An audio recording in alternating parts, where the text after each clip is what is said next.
Hello. Thank you, Irina, for those kind words. And ladies and gentlemen, thank you for allowing me to join you today. You know, in 2014, just a few months after the Revolution of Dignity, I was privileged to serve as an election observer in Ukraine. And it was an experience that I will carry with me forever. I still recall walking near Independence Square and seeing evidence of Yanukovych's violent crackdown, his brutal moves against peaceful protesters, merely looking for a true voice in their future. I remember touching the bullet holes in the lampposts where some tried to hide in vain from snipers and soldiers. I remember the makeshift barricades and bunkers that were still standing in case Kremlin-powered thugs tried to come back. I saw the volunteers, many of them graying veterans, sitting on sandbags, ready to go at a moment's notice. And I spoke with old women who were working in shifts to provide food for those who were there. And everywhere I looked, there were flowers and candles placed to show the world that those who had given their lives would never be forgotten. As we gather today, nearly 10 years later, I'm equally inspired by a new wave of Ukrainian heroes who refuse to surrender their country's future or to let tyranny prevail. You know, not long after the Kremlin's illegal invasion, former Defense Secretary Bob Gates warned the world that we would see an era-defining conflict. And sadly, he's been proven right. It's a conflict that poses profound questions that we have no choice but to answer. If we aren't going to stand with Ukraine, a sovereign nation, a legally recognized member of the UN, the WTO, the OSCE, the IMF, and more, why should any power anywhere believe that we're serious about defending territories and maritime zones and airspaces? Why should they think we're serious if we aren't willing to act against a brutal invader that's committed thousands of atrocities and war crimes, that steals innocent children to take them back for reprogramming, that trains missiles on civilian targets like schools and hospitals, that threatens nuclear strikes and tortures innocent civilians, that weaponizes food against those in need, not just in Ukraine, but in so many parts of the world? If we aren't going to do everything that we can to help, then Putin is right. The West has lost its way, and democracies have lost their resolve. But I don't think he's right. I know he's wrong. He was wrong about Zelensky. He was wrong about the countless men and women who are fighting back in the face of barbarity.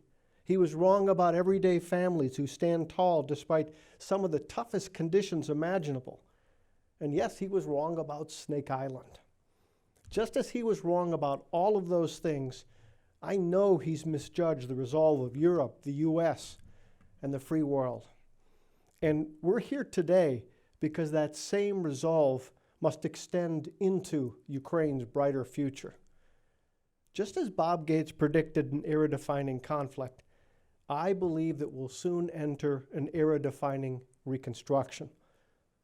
We'll need a reconstruction plan that doesn't repeat the mistakes of the past in places like Iraq and Afghanistan, but safeguards taxpayers and enhances Ukrainian capacities and serves as a rebuke to everything that Putin stands for. Ukraine has made clear that its future lies with Europe and that key institutions like the EU are what they believe their future is.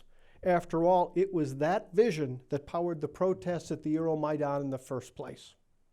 The overriding purpose of Ukraine's reconstruction must be to help it realize that future, which means that Europe should take the lead. Ukraine should reform its institutions to take on challenges like corruption and rule of law, and Ukraine's friends should ensure that every dollar from every source strengthens Kyiv's path. The U.S., I think, has a unique role to play. America should help fund defined projects with clear timelines and precise end dates. But our role should do more. Our funds should not only address precise problems and needs, but they should also enhance Ukraine's capacity to take on such needs themselves. And fortunately, I think the U.S. has a great tool for the job. In short, I believe the U.S. government should turn to its Millennium Challenge Corporation to help lead much of America's role in Ukraine's reconstruction. Launched 20 years ago with broad bipartisan support, the MCC helps countries that are committed to good governance and market-driven economics to take on significant infrastructure projects. More importantly, it does so in ways that simultaneously build capacity of partner countries to govern more transparently, more effectively, and more justly, all of which Ukraine's citizens are demanding. MCC doesn't provide grants. It offers compacts with clear terms and conditions.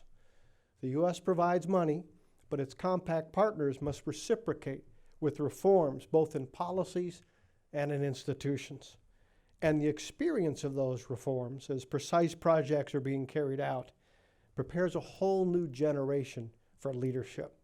In Ukraine's case, in ways that might just be worthy of the sacrifices that we've seen. At the heart of MCC's approach is the MCA, a partner-led institution that oversees projects in a 100% transparent manner, with funds being released only as conditions are met and as actions are verified. MCC recognizes that it isn't just building things that counts, physical infrastructure, it's building self-reliance. A few years ago, I was in Senegal not long after the completion of one of their compacts. And I remember meeting a young lady who said, "I want to thank America." She said, "To be clear, it's not for the roads. We could build roads. We know how to build roads. What we didn't know how to do was to do it on budget, transparently, on time, without any government interference or corruption." She said, "You have proven to us that we can do this." That is the beauty of the MCC. Now, Ukraine has long expressed its desire to become an MCC compact country, another sign of their dedication to democracy and to markets. Putin's invasion has put a normal compact out of reach for a while. But in light of all that Ukraine has gone through and all that Ukraine can be, Congress should create special provisions to authorize MCC to work with free Ukraine. MCC can help the country become a better destination for private investment and a better partner for the pursuit of trade and open markets. The Millennium Challenge Corporation is currently celebrating its 20th anniversary of existence. 2 decades of helping countries to become more prosperous and more free. Its legacy of success can be found in so many parts of the world. By bringing its approach to an era-defining reconstruction effort, we can create a more prosperous future for Ukraine and Europe. We can honor the sacrifice that so many Ukrainians have made, and we can rebuke Putin's effort to undermine their cause. A final thought. A lot of people don't know, but John McCain, the late John McCain, had until his dying day on his iPhone a video clip of him speaking at the Euromaidan protests. He kept that clip not because it was him. He kept it because of the people on that clip. They were a reminder to him that democracy will succeed, that the forces of democracy are strong. It was a reminder that the people of Ukraine, when they battle back against authoritarianism, they aren't simply fighting for themselves, they're fighting for us, democracy, and the values that we share. Thank you. Thanks, everyone.